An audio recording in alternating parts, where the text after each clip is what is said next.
नमस्कार, मी अर्चना. गावकडच्या रेसिपी या चॅनलवर तुमचं स्वागत.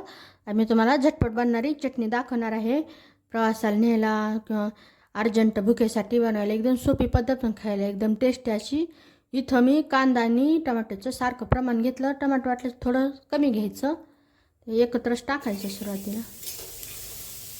आता इथं सुरुवातीला तेल न टाकता परतत राहायचं, भाजून घ्यायचं रंग बदलेपर्यंत. यामुळे काय होतं, छान अशी चव लागते चटणीला, वेगळी अशी चव येते गावरान चव. थोड्याशा सुक्या लाल मिरच्या आणि लसूण घेतलेला आहे. हे मिक्सरला ओबडधोबड बारीक करून घ्यायचं. तुम्ही इथं हिरवी मिरची वापरू शकता. तिथं व्यवस्थित असं भाजून झालेलं, छान असा खमंग सुगंध सुटलेला.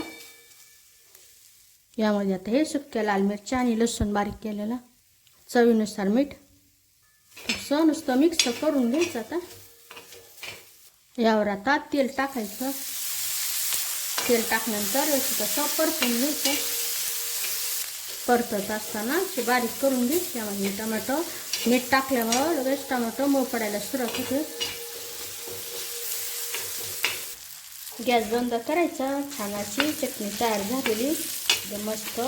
तुमच्याकडं जर सुक्या लाल मिरच्या नसेल तर हिरवी मिरची वापरायची किंवा लाल तिखट टाकायचं, लसूण टाकायचा, लसूण बारीक करून टाकायचं उघडधोबड, आणि मग लाल तिखट टाकायचं. तर नक्की बनवून पहा ही तवा चटणी. छान अशी भरपूर दिवस टिकते चटणी, बनवून ठेवायची. पण यामध्ये पाण्याचा वापर अजिबात केलेला नाही.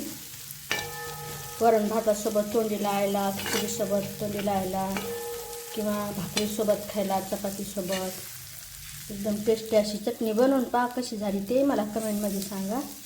अशा माझ्या झणझणीत चमचमीत रेसिपीज तुम्हाला आवडत असतील तर माझ्या चॅनलला सबस्क्राईब करा. चॅनलवरच्या बाकी रेसिपीज आवडल्या तर त्यांनाही लाईक करा.